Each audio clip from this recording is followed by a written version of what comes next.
안녕하세요. 오늘 우리는 인간 내면의 어두운 그림자를 탐구하고 사회의 민낯을 드러내는 장르, 바로 범죄 다큐멘터리의 세계로 깊숙이 들어가 보려 합니다. 최근 범죄 다큐멘터리는 단순한 흥미를 넘어 우리 사회에 던지는 묵직한 질문들로 인해 대중의 뜨거운 관심을 받고 있습니다.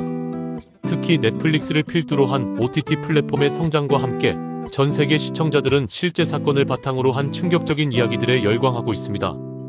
우리는 이 다큐멘터리들이 어떻게 우리를 매료시키고 어떤 메시지를 전달하며 앞으로 어떤 방향으로 진화할지 함께 살펴보겠습니다. 최근 범죄 다큐멘터리의 가장 두드러진 특징 중 하나는 바로 실화 기반이라는 점입니다. 가공된 이야기가 아닌 실제로 일어났던 잔혹하고 미스터리한 사건들은 시청자들에게 압도적인 몰입감과 현실감을 선사합니다. 범죄 다큐멘터리가 단순히 사실을 나열하는 것을 넘어 사건의 배경과 인물들의 심리, 그리고 사회 구조적 문제까지 심층적으로 파고들면서 시청자들은 마치 자신이 수사관이나 탐정이 된 것처럼 사건의 진실을 추적하는 과정에 적극적으로 참여하게 됩니다. 이러한 참여형 시청 경험은 다큐멘터리에 대한 흥미를 배가시키며 단순한 관람을 넘어 능동적인 고찰을 이끌어냅니다. 예를 들어 2024년 넷플릭스에서 글로벌 1위를 기록하며 큰 반향을 일으켰던 아메리칸 나이트메어는 잠수복을 입은 납치범들의 충격적인 행각을 다룹니다. 이 다큐멘터리는 피해자의 진술이 처음에는 거짓으로 치부되고 오히려 피해자가 의심받는 상황을 적나라하게 보여주면서 사법 시스템의 허점과 진실 공방의 어려움을 심도 있게 조명했습니다. 이는 단순히 사건 재현을 넘어 시스템이 개인에게 가하는 폭력과 그로 인한 고통을 생생하게 전달하며 시청자들에게 깊은 울림을 주었습니다. 아메리칸 나이트메어는 특히 경찰의 초기 대응, 실패와 언론의 성급한 판단이 한 개인의 삶을 어떻게 파괴할 수 있는지를 극명하게 보여주며 우리 사회의 다양한 기관들이 가진 책임과 역할에 대해 다시 한번 생각하게 합니다. 피해자가 겪었던 고통과 불신, 그리고 이를 극복하고 진실을 밝히기 위한 지난한 과정은 시청자들로 하여금 정의란 무엇이며 우리가 진정으로 추구해야 할 가치는 무엇인지 질문하게 만듭니다. 이 작품은 범죄 다큐멘터리가 단순한 범죄 고발을 넘어 사회적 부조리와 개인의 존엄성에 대한 깊은 통찰을 제공할 수 있음을 입증합니다. 또한 범죄 다큐멘터리는 예상치 못한 반전과 미스터리한 요소들을 통해 시청자의 추리 본능을 자극합니다. 그것이 알고 싶다와 같은 국내 시사 프로그램에서 볼 수 있듯이 사건의 전말이 밝혀지는 과정에서의 반전은 시청자들에게 카타르시스를 제공하며 다음 이야기에 대한 궁금증을 증폭시킵니다. 계단 살인 사건과 같은 작품은 아내의 죽음을 둘러싼 미스터리를 파헤치며 한 남자의 삶이 어떻게 나락으로 떨어지는지를 섬세하게 그려내 시청자들로 하여금 진실이 무엇인지 끝없이 질문하게 만듭니다. 이 다큐멘터리는 시간이 흐르면서 새롭게 드러나는 증거들, 전문가들의 상반된 의견, 그리고 용의자의 모호한 태도 등을 면밀하게 제시하며 시청자들이 스스로 퍼즐 조각을 맞춰나가도록 유도합니다. 때로는 진실이 명확하지 않고 복합적인 여러 요소들이 얽혀있다는 사실이 더욱 큰 미스터리를 낳기도 합니다. 이러한 불확실성은 시청자들로 하여금 사건의 모든 면모를 탐색하고 자신만의 결론을 내리도록 이끌면서 다큐멘터리 시청 경험을 단순한 정보 습득을 넘어선 지적 탐구의 과정으로 확장시킵니다. 여기에 더해 법정 드라마를 방불케 하는 치열한 공방과 심리전은 시청자들의 긴장감을 최고조로 끌어올리며 사건의 결말이 어떻게 될지에 대한 예측을 불가능하게 만듭니다. 범죄 다큐멘터리가 제시하는 이러한 미스터리적 요소들은 시청자들이 단순히 수동적으로 정보를 받아들이는 것이 아니라 적극적으로 사고하고 추론하게 만드는 강력한 동기가 됩니다. 이러한 다큐멘터리들은 단순히 사건을 나열하는 것을 넘어 그 이면에 숨겨진 사회적 메시지와 인간 심리에 대한 깊은 고찰을 제시합니다.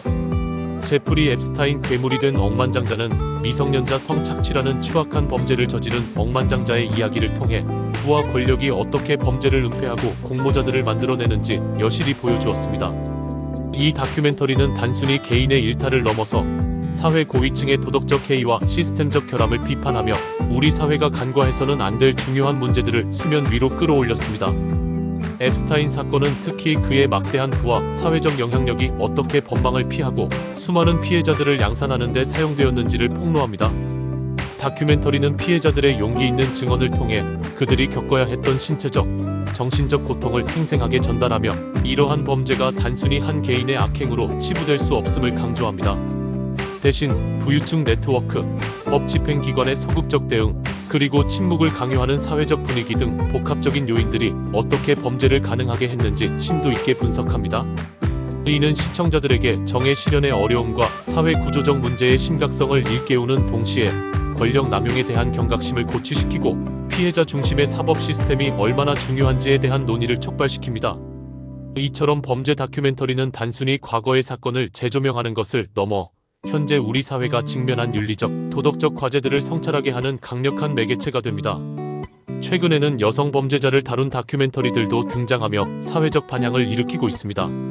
이는 범죄의 유형과 범죄자의 심리에 대한 우리의 고정관념을 깨뜨리며 더욱 복합적인 시각으로 범죄 현상을 바라보게 합니다.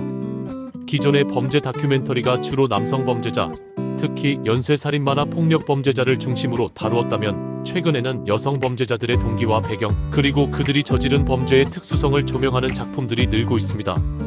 악몽의 룸메이트와 같은 작품은 연쇄살인마 할머니라는 파격적인 소재를 통해 평범해 보이는 일상 속에서도 예측할 수 없는 악이 존재할 수 있음을 상기시킵니다.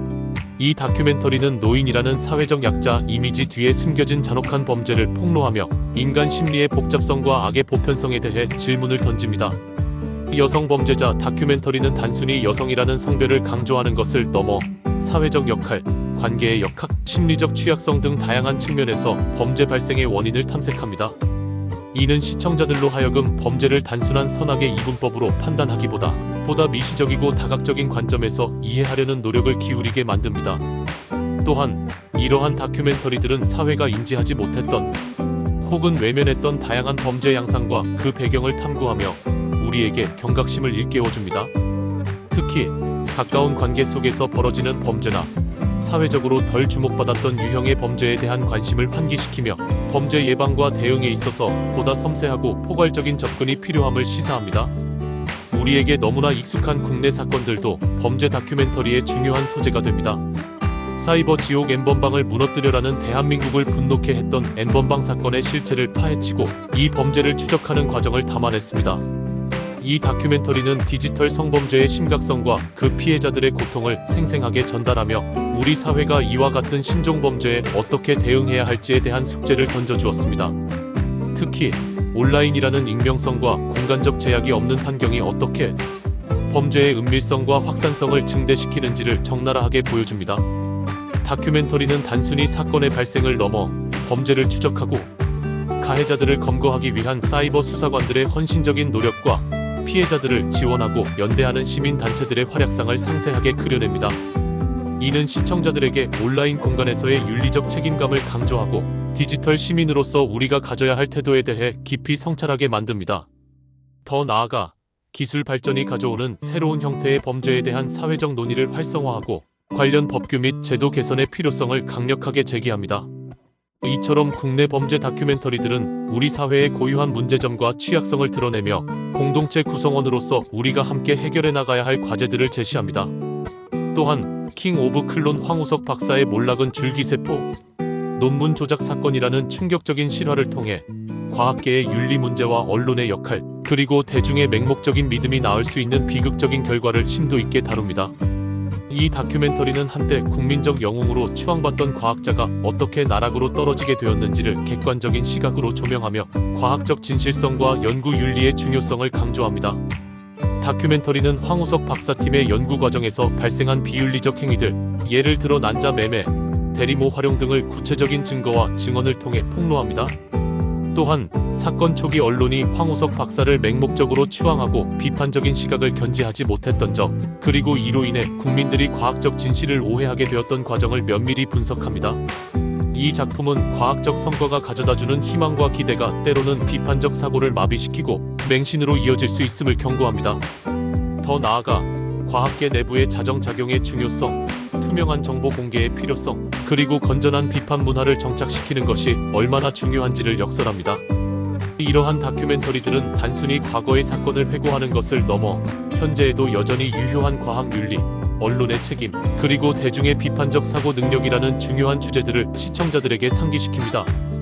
이는 우리가 마주하는 수많은 정보 속에서 어떻게 진실을 가려내고 어떠한 가치를 추구해야 할지에 대한 깊은 고민을 유발합니다. 넷플릭스 외에도 다양한 플랫폼에서 범죄 다큐멘터리 콘텐츠가 확장되고 있습니다. 웨이브 WAVV에서는 그것이 알고 싶다 PD와 협업하여 제작한 100% 리얼 범죄 수사물 국가수사본부를 통해 더욱 생생하고 현장감 넘치는 사건 추적 과정을 선보이고 있습니다. 이 프로그램은 실제 미제 사건들을 다루며 실제 수사관들의 인터뷰, 사건 현장 재구성, 첨단 수사 기법 등을 활용하여 시청자들에게 마치 현장에 있는 듯한 몰입감을 제공합니다. 또한 유튜브 채널 김복준 김윤희의 사건 의뢰와 같이 범죄 심리 전문가나 전직 형사들이 실제 사건을 분석하고 해설하는 콘텐츠들도 큰 인기를 얻고 있습니다. 이러한 채널들은 전문적인 지식과 경험을 바탕으로 사건의 이면을 들여다보고 범죄자들의 심리, 수사 과정의 어려움, 그리고 법적 판단의 복잡성 등을 심도 있게 다루며 시청자들의 지적 호기심을 충족시켜줍니다. 이처럼 플랫폼 간의 경쟁이 심화되면서 시청자들은 더욱 다채롭고 수준 높은 범죄 다큐멘터리들을 접할 수 있게 되었습니다. 이는 단순히 보는 것을 넘어 적극적으로 정보를 탐색하고 사건을 분석하며 사회적 문제에 대한 인식을 넓히는 계기가 됩니다. 다양한 관점에서 사건을 조명하는 시도는 시청자들이 더욱 균형 잡힌 시각을 갖도록 돕고 범죄 예방과 재범 방지에 대한 사회적 논의를 촉진하는 긍정적인 역할을 합니다. 물론 범죄 다큐멘터리를 시청할 때에는 몇 가지 주의할 점이 있습니다. 일부 작품은 다소 선정적이거나 폭력적인 내용을 포함할 수 있으며 실제 사건을 다루는 만큼 시청자에게 심리적 충격을 줄 수도 있습니다. 특히 피해자들의 고통을 적나라하게 묘사하는 부분이나 잔혹한 범죄 장면은 시청자에게 정신적 외상을 유발할 가능성이 있습니다. 따라서 시청 전 충분한 정보를 확인하고 자신의 심리 상태를 고려하여 콘텐츠를 선택하는 것이 중요합니다. 시청 연령 등급, 내용 경고 문구 등을 주의 깊게 살펴보고 필요하다면 시청을 자제하거나 전문가와 상담하는 것이 바람직합니다. 또한 범죄 다큐멘터리가 제공하는 정보를 맹목적으로 수용하기보다는 비판적인 시각으로 접근하는 태도도 중요합니다. 제작 의도, 편집 방식, 정보의 출처 등을 종합적으로 고려하여 균형 잡힌 시각을 유지해야 합니다. 때로는 선정적인 요소가 시청률을 높이기 위한 수단으로 활용되거나 특정 시각에 맞춰 사건을 왜곡하는 경우가 있을 수 있기 때문입니다. 이러한 점들을 인지하고 현명하게 시청한다면 범죄 다큐멘터리가 가진 교육적, 사회적 의미를 더욱 깊이 있게 이해하고 활용할 수 있을 것입니다. 결론적으로 범죄 다큐멘터리는 단순한 오락을 넘어 우리 사회의 어두운 단면을 비추고 인간 본연의 복잡한 심리를 탐구하며 나아가 제도적 개선과 사회적 성찰을 요구하는 강력한 미디어입니다. 앞으로도 이 장르는 더욱 심층적인 분석과 다양한 시각을 통해 진화하며 우리 사회에 끊임없이 질문을 던지고 새로운 시사점을 제공할 것으로 기대됩니다. 우리는 범죄 다큐멘터리를 통해 과거의 실수를 되돌아보고 현재의 문제점을 인식하며 미래에 더 안전하고 정의로운 사회를 위한 통찰을 얻을 수 있습니다. 범죄 다큐멘터리를 통해 우리는 무엇을 배우고 어떤 사회를 만들어 나갈 것인가? 이 질문에 대한 답은 바로 우리 시청자들에게 달려 있습니다. 범죄 다큐멘터리는 단순한 사건의 나열이 아니라 우리 모두가 함께 만들어갈 사회의 방향성을 제시하는 거울임을 기억해야 할 것입니다. 우리는 이 다큐멘터리들을 통해 인간의 존엄성과 정의의 가치를 끊임없이 되새기고 범죄 없는 세상을 향한 우리의 염원을 실천해 나갈 수 있을 것입니다. 그러므로 범죄 다큐멘터리는 단순한 콘텐츠를 넘어 사회적 대화와 변화를 이끌어내는 중요한 촉매제로서의 역할을 계속해서 수행할 것입니다. 시청자로서 우리는 이러한 콘텐츠를 현명하게 소비하고 그 안에서 얻는 메시지를 우리 사회에 긍정적인 변화를 가져오는 동력으로 삼아야 할 것입니다.